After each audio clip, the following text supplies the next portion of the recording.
Hey, I'm Cronus, and welcome back to Night Call. We're going towards this way, mysterious lady.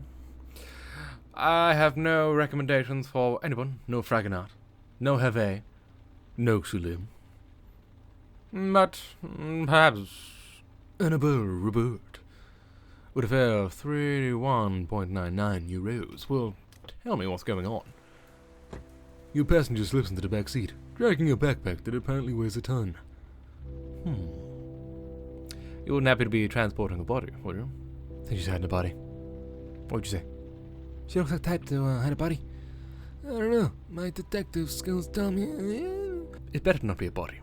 If it's a body, I'm going to be quite upset. Do you want to put it in the trunk? She refuses politely, with a shake of the head.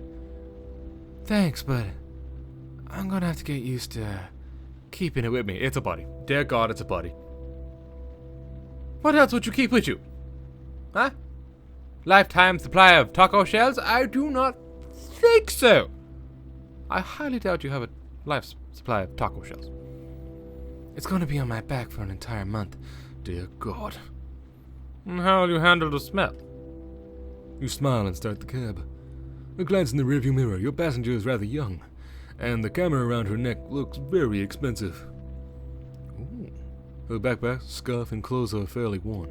You're a journalist. Where are you heading? She doesn't answer right away. She lowers her eyes. On my way to Greece, to join the NGO rescue vessel. An NGO? An association that helps migrants trying to make the crossing. And I'm going to do a story on them. Oh, are you, a journalist? She smiles. The first since you set off. Yes, a photojournalist. Photojournalist, huh? They make a crossing even in the winter. They make a crossing whenever they get the chance, regardless of the time of year or the weather. The EU has just closed its surveillance and rescue program. Only non-governmental associations are doing anything to help now. So I'm on my way. I volunteered. I even made a fuss to get the assignment. Her tone of voice is increasingly shrill. I read first-hand accounts. I talked to journalists who have worked on the subject. I just can't ignore the whole thing. She gives a short laugh. I even played a video game about refugees. Beautifully done. Really powerful. I knew I couldn't just sit back and watch. This was a chance to show the world what was going on there. Your passenger's phone starts to ring. Oh, sorry, As she glances at the caller's name, her face freezes. She sighs, a troubled smile flicking across her face, then takes the call. Hi, Dad. I'm in the cab. Right, yeah, I told you. I tried. But he wouldn't change his mind. Come on, Dad. I already told you I'll be fine. They wouldn't be sending me there if we're... She moves the phone a bit further from her ear. Come on, Dad, stop. Dad. Listen, everything will be fine. I'll be there for 20 days with a group of professionals who've been doing this for years. That's right. A group of rescue professionals. Would you just stop? She sighs heavily. It's no use. She's been down this road 1,000 times. I shouldn't interfere.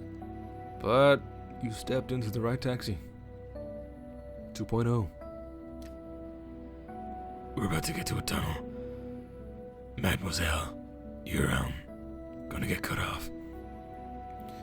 The young woman looks up, even surprised. Then her face lights up.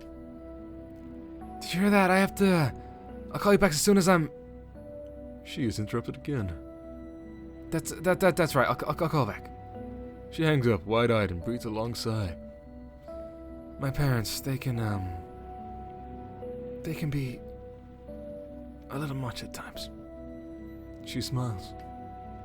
Anyhow, thanks for jumping in there. You can sense the tension, the wave of frustration, and the anxiety welling up inside of her. Her unhappiness and anxiety are palpable. She closes her eyes, collecting her thoughts, trying to dispel her negative emotions.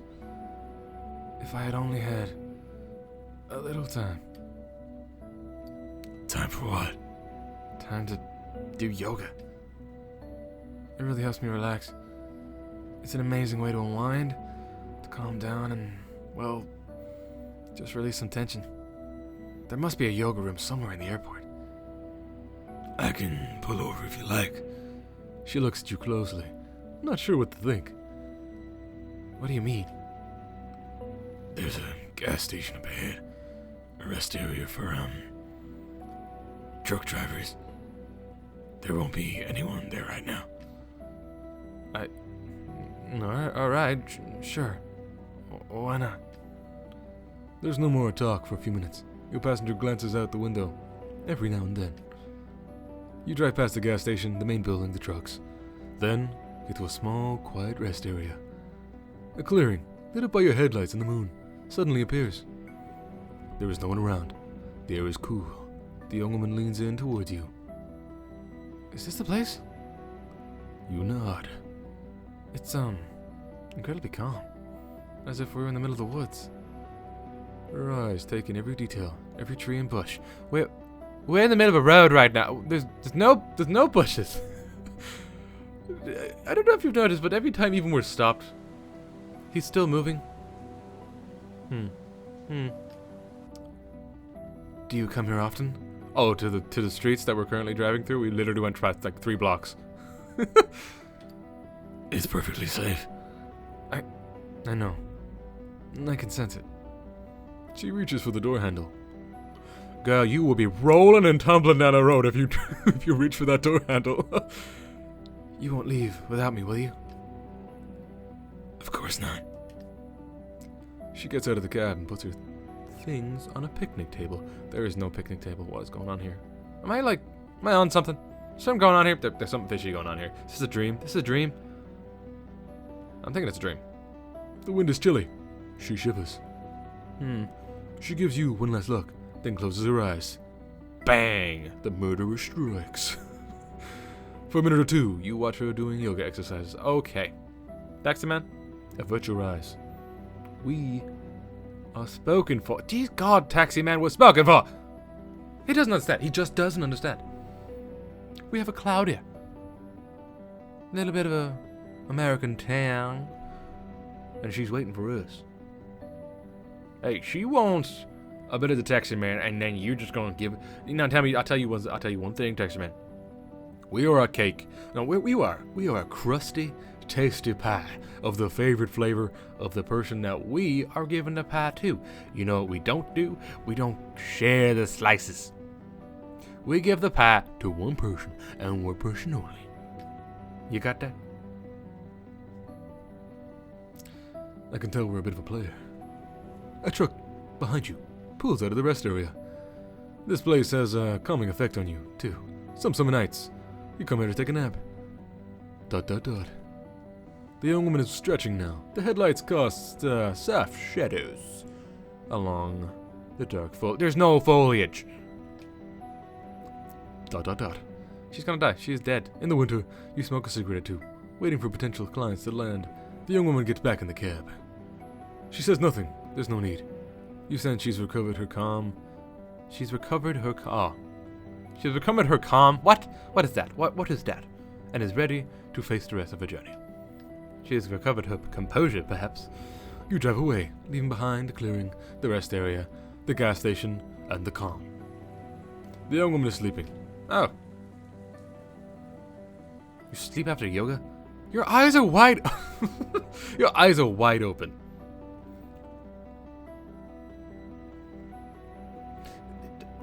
Can you tell that there's something fishy going on here? The road keeps passing by, and before long, you're approaching the airport. A moment later, you turn the radio on. The song fades. I'll pull up over here. It'll be easier for you to get out of the cab. You get to the airport drop-off zone. A couple of colleagues greet you with a wave. A few bleak-looking passengers are struggling with huge suitcases in the car trunks. A security guard sitting on the luggage cart smokes a cigarette, clearly exhausted. Your passenger pays the fare, collects your things, but doesn't leave the cab. Thank you for getting me out of that horrible phone call. I love my parents, but they are suffocating. It could have gone on for hours. So, thank you. I have to go now. I have the feeling my parents are going to call again. Might as well go in there where it's warm and I'm not a disturbance. Have a good flight. Thanks. She gets out of the cab with all her gear. Your eye follows her as she heads to the terminal. The airport doors close behind her. You sit there a minute or two, all by yourself. There's no one around. May as well head out as soon as possible. Oh my god, that was nice. Woo! We're still not gonna have a profit every single night, no matter how many people I drive through. I'm broke. Are they robbing me? Am I paying them? I feel like I'm paying them to give them a ride. Now, I need Fragonard, Hervé. You have an A on your helmet. What the hell is that? Captain America? You know, we got no one else, so Captain America, I'm coming for you. Sean Christie. I have to go home. What's... Oh, it's not an A. It's an Eiffel Tower. It looks like an A. The passenger gets into your cabin and is clearly upset. I thought you were Captain America. You are not Captain America. You start the cab. The passenger in the back seat is furious about something. Excuse me. He has a very thick American accent. You look up. Can I ask you something? You nod. How do the police usually treat black people in your country? I mean, in general. What is their behavior like? He isn't very sure in his pronunciation. Answer honestly. I'd say the police have a problem with black people. You reveal your teeth as you continue speaking. And Arabs. And anyone wearing a hoodie. A hoodie? Yeah, wearing sweats. Yeah. If you dress like someone from poor neighborhoods, they'll, give you a hard time. What does Rakali mean? It's a new word to him. You shake your head. Well, it's a word with sort of negative connotations. Negative? Yeah, definitely. He gives you a little smile. No, I get it. They thought I was a lowlife for Rakele. Even with your accent? Well, they didn't seem to understand me very well. Or maybe they, thought I was making fun of them. He sighs. You give him a second to catch his breath. His anger seems to be letting up. Where are you from? He seems surprised by your question. Chicago, the States. What's it like there? It's really beautiful. Especially, the architecture. Glance out the window, he's quiet for a moment. It's not Paris. It's not France. But I miss it. I miss it so much. The pause. Look, I'm sorry. I shouldn't have jumped on you a question like that. Don't worry about it. This afternoon after school, I got mugged in the metro by some guy. His voice drops to a whisper. He was the same age as me. He stole my money, my phone. He raised his voice a little. Luckily, I still have my credit card and my papers. I went straight to the police station, and I was there for 8 hours. I'm tired, upset, about to quit. He raised his voice even more. I like friends, but it's just hard here as it is at home. People look down on you because they don't like the look of you. That's the right expression, right, isn't it? You nod yes. They say France is the land of freedom, of human rights. But you have to behave a certain way here too. The right way. He screws up his eyes. I'd like to be judged objectively. But I guess there's no such thing as objectiveness. He settles back into his seat. What are you studying? Excuse me? A minute ago, you said you were leaving school when you were mugged. What were you studying?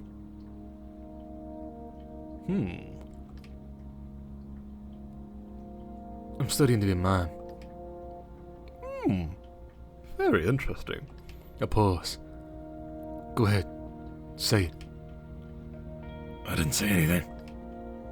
No, but go ahead. I'm used to it. I'm not gonna make fun of it or anything. I just didn't know mime schools existed. He gives you a big smile. Imagine when I moved to France to study it. My American friends are, well, still having a good laugh. What exactly are you learning to do? Acting techniques, stage production, makeup. Anything related to the art and mime, really. Is it a good school? The best. His face breaks off into a smile. That's why I'm still in France. For the matter. You sigh. France is, not for everyone. What do you mean? I mean, the French usually stand up for their country. They're worse than Americans. A country's like a romantic relationship. You can't fall in love with everybody. We have our likes, our dislikes. Then we fall under the spell again. He's watching you. Are all cab drivers philosophers like you? You flash a smile. I don't think so. The passenger gives you a little laugh. Then his eyes glaze over with the expressionless, perhaps even the sad look. Thanks, man. It was good to talk to you. He slipped into the informal two form, no doubt by accident. I have a hard time controlling my anger sometimes. That's why I had trouble with the police today. How so? Well, to start, they made me sit in a room for hours with a woman who was clearly a prostitute. They didn't want me to take my statement, they wanted me to file a complaint. I had to insist. They made fun of my studies, but I'm used to that. A small smile appears at the corner of his mouth. And then, I started to get a little mad. When I mentioned the American embassy, they said if I wasn't happy here, I should go home. Certain innuendos were a little, well, when I got out, there were, more metros. So here I am, telling my life story to a philosopher cabbie. He gives you a smile. Cops, they're complicated here. Did they treat you badly too? You smile and shake your head. No need for him to know. Suddenly the Pantheon appears among the darkest buildings. Its white dome breaks up the dull orange and brown notes of the Parisian night sky. Your passenger breathes a little sigh of satisfaction. You know when it gives me the heart? I'm not too sure if that means I'm making a move on someone. Get ready, Sean. I'm making a move. It's beautiful, isn't it? No doubt about it. You park in front of a residence where the young man lives. He pays the fare. And then they smooch. And stretches his hand towards you. Thanks again. Meeting you was just what I needed. You shake his hand. He has a strong, confident grip. You know, you should film your rounds at night. It'd make a great series. You answer with a smile. He opens the door, gives you a big smile, and disappears. You hold your arms close to your sides for a moment. You catch your breath, trying to control the anxiety welling up inside. The mere mention of police, and you start the cab. Ooh, 42 on the dot. Oh my god. There are some heavy topics in this. But taxi man covers all topics, no matter what. Everyone deserves the light of day. Everybody. What was happening? What's up? No! You met Hussein. Whoa. Julie. Hervé shows up. Wait, did I make? Do you see what I mean? Do you see what I mean? No matter what, I lose. How am I losing that money? I didn't pay for gas. I met Ada. Oh, I already had all this. It's already told me all this. And Hubert. You know, an interesting character for sure. Hervé showed up. And now I have to go to bed. Are you kidding me? I have a job to... I know I'm sleepy, whatever. You stop in your front door, then move away. Huh? You sigh and get back to work. Yeah, okay. Gee, do I have anything else? No, I have nothing. I have nothing. Oh, wait. What's this? Killer knew the victims and reached... What? Oh, wait, no, that was wrong one. Whoops. No, I already have you. There's nothing new.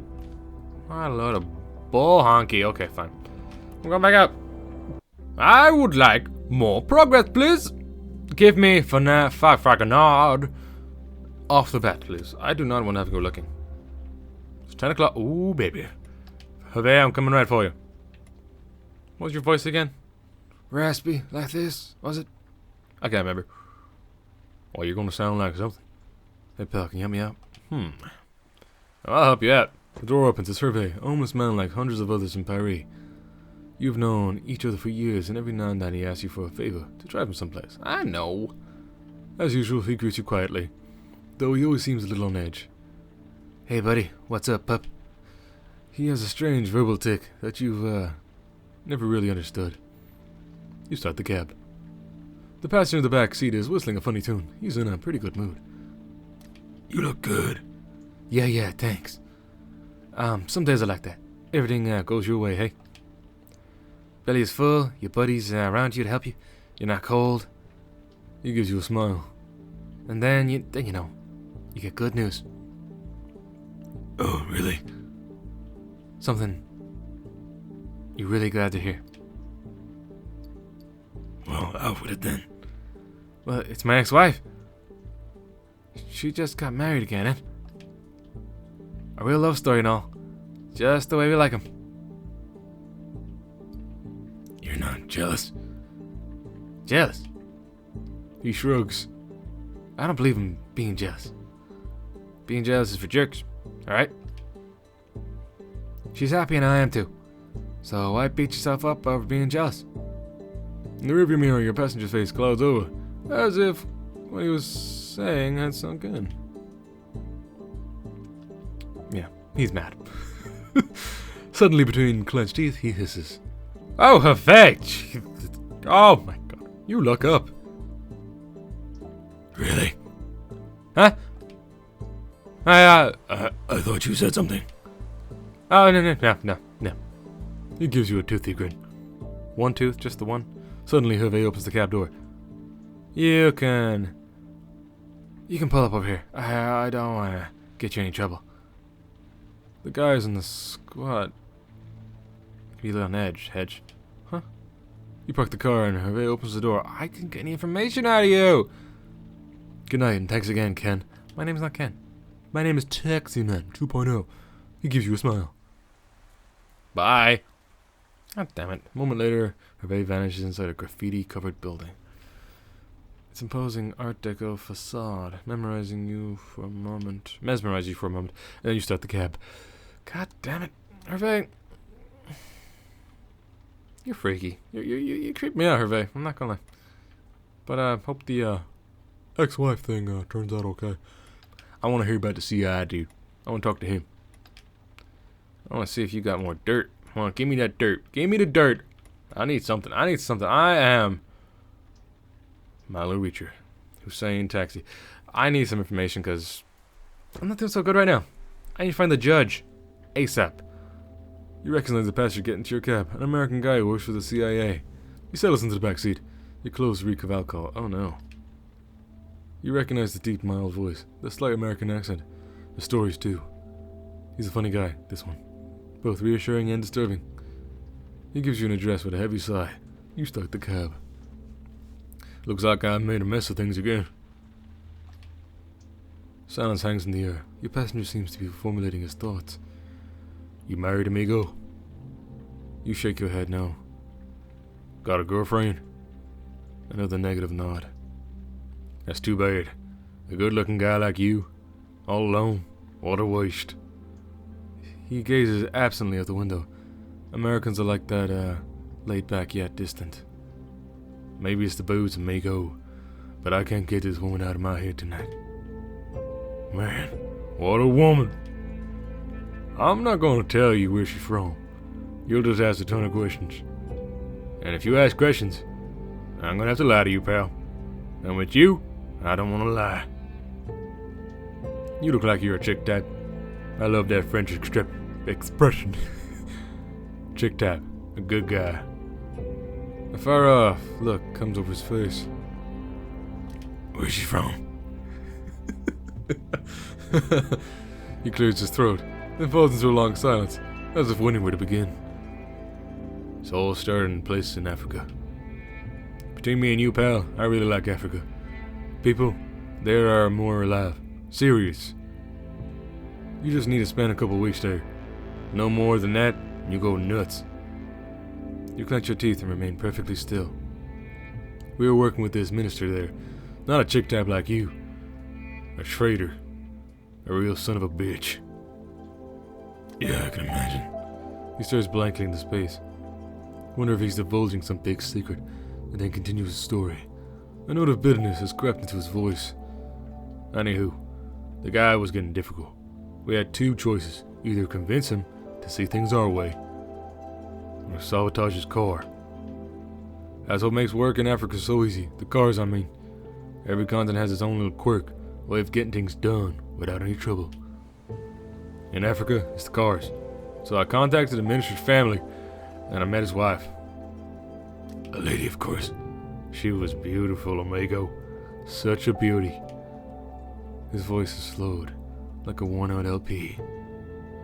There was this fierceness in her eyes, know what I mean? An animal spirit. A lopsided grin spreads over his shrunken face. She said she didn't like Americans.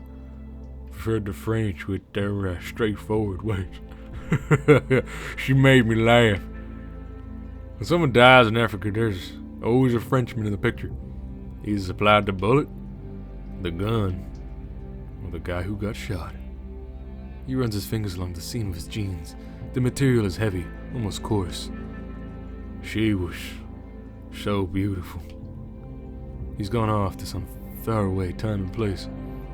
You pull up to the address he's given you. A bar that keeps late night hours. You make out snatches of animated conversation behind the lowered rolling shutter. Well then. I loved her. His voice is tinged with sorrow and regret. A love like no other, amigo. No other. I know. All at once. He snapped out of his funk. This bar, amigo, is run by Russians. Descendants from the Soviet era. The boss spent 10 years in the Gulag. Can you imagine? The Russians. Those guys really know how to deal with prisoners. That's where I would have sent the traitor, Snowden. And now, it's the Russians who are protecting him. He breaks off and raps out the window.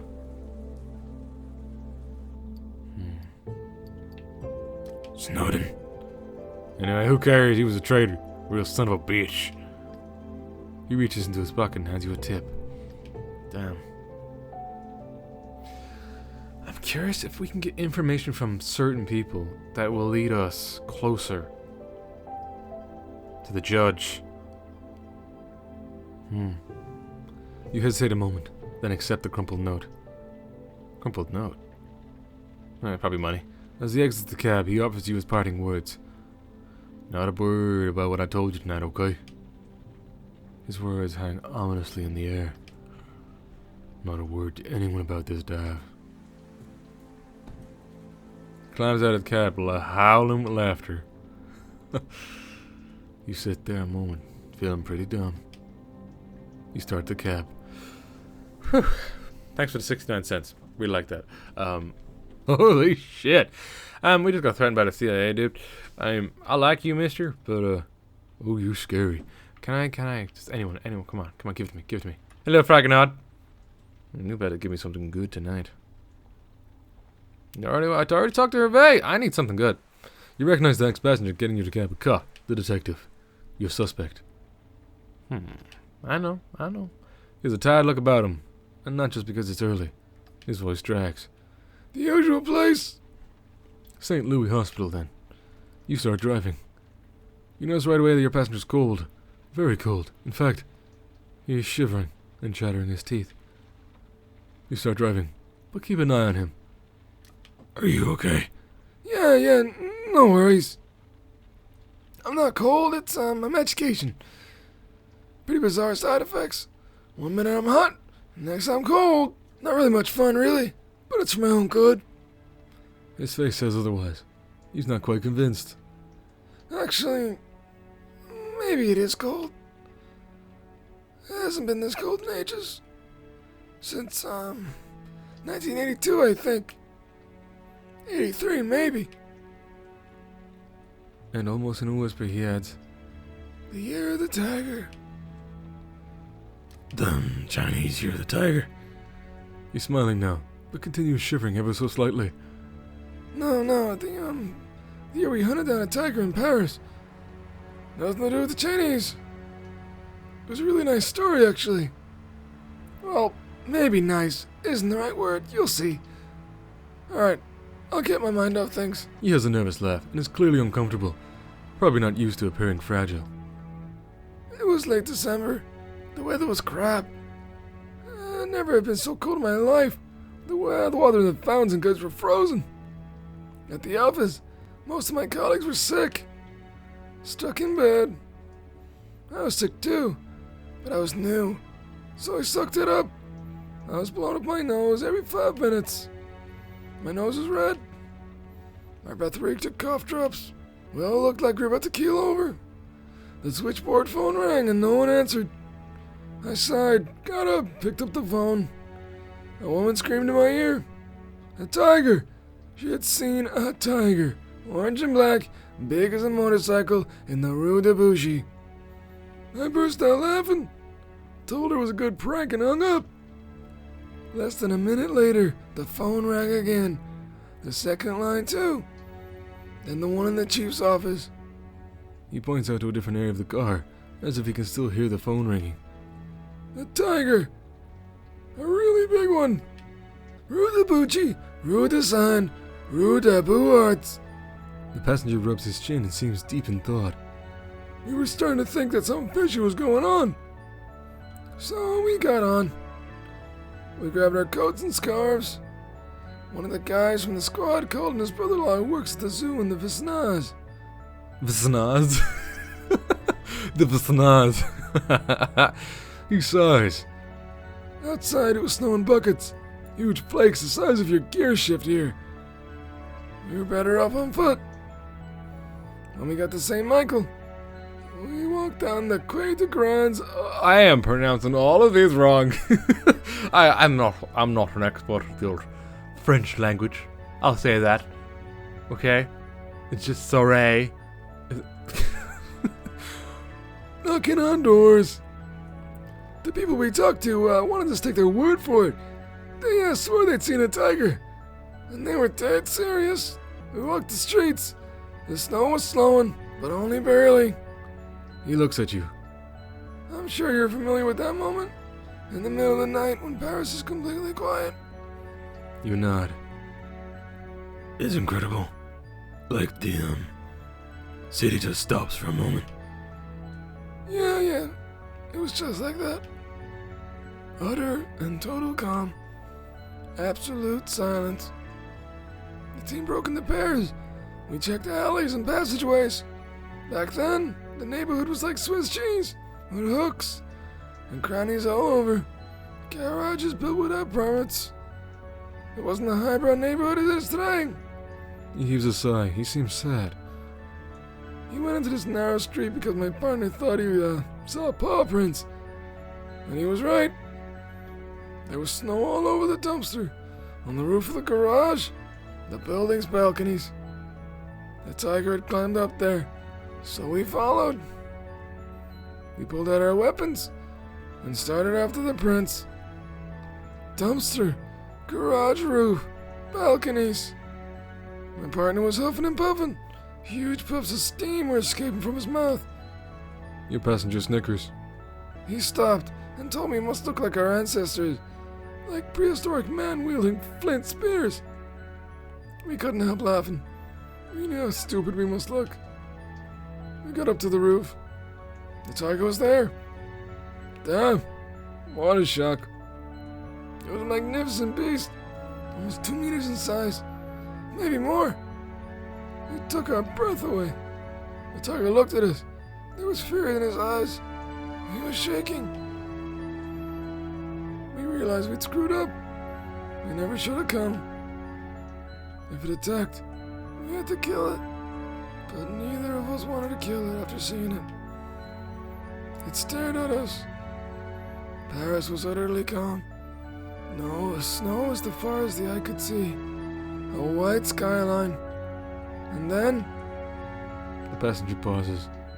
He closes his eyes slowly. Something in his voice creaks. He jumps off the roof. It was remarkable. A moment of silence. He is still shivering. He was trying to escape. No. He didn't aim for another building or for me or my partner. He jumped into the void. Knew he'd been cornered. The passenger needs a few seconds before going back to his story.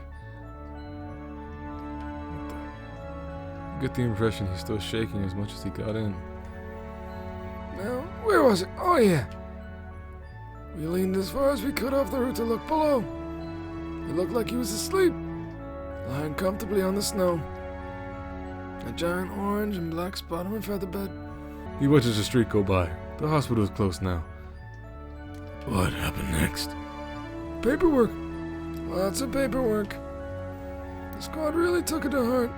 It was a huge blow to morale. Like one of us had killed him. Like we had lost one of our own. His hands go to his eyes, as if he's checking for tears. It was just a tiger. He closes his eyes and heaves a huge sigh. Just a tiger. You park in front of the hospital. Your passenger suddenly speaks up. His voice sounds more confident before. I think I'd do just what the tiger did. His death seemed so calm and gentle.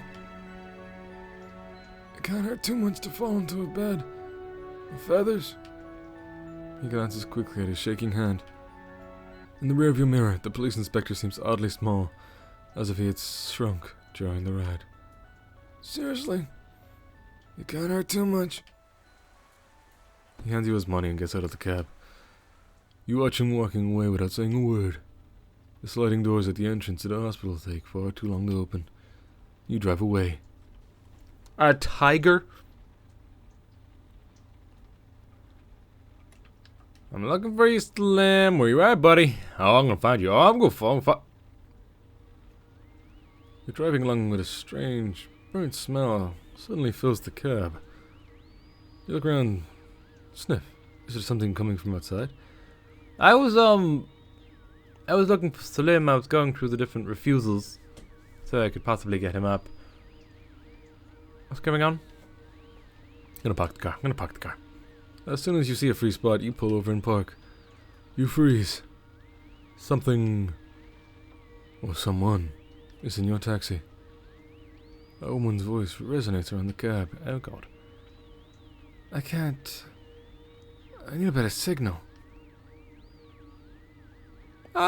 Lady, do you mind? I'm trying to run a business. I'm trying to run a business here.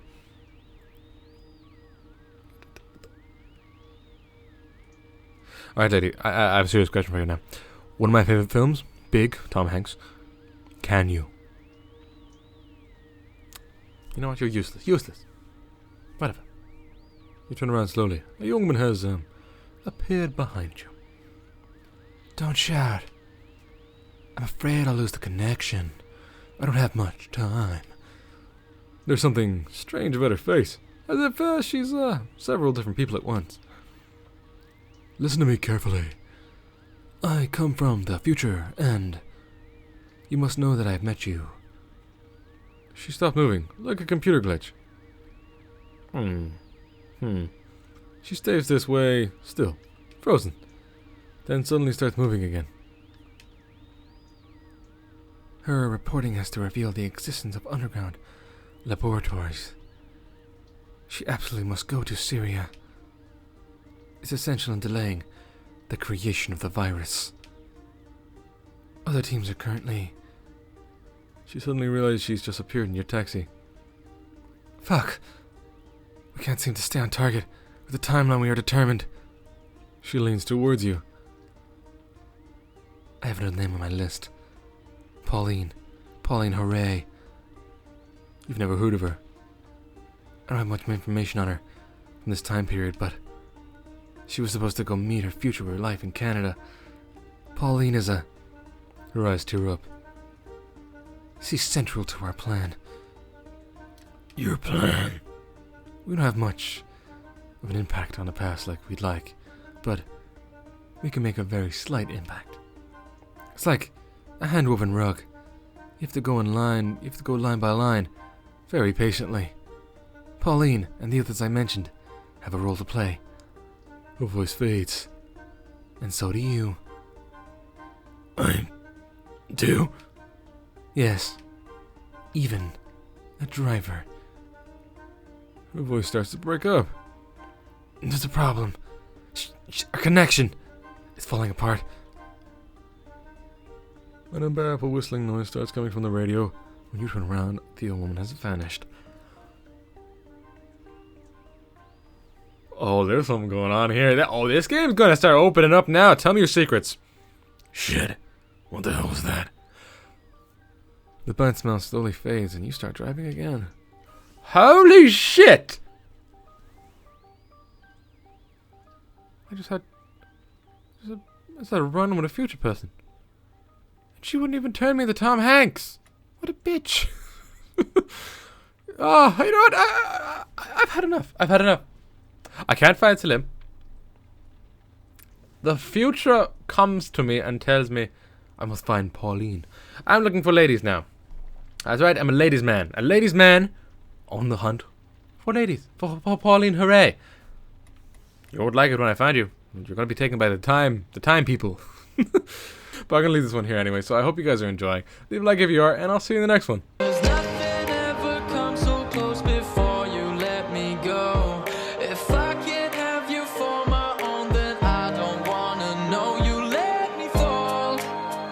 For some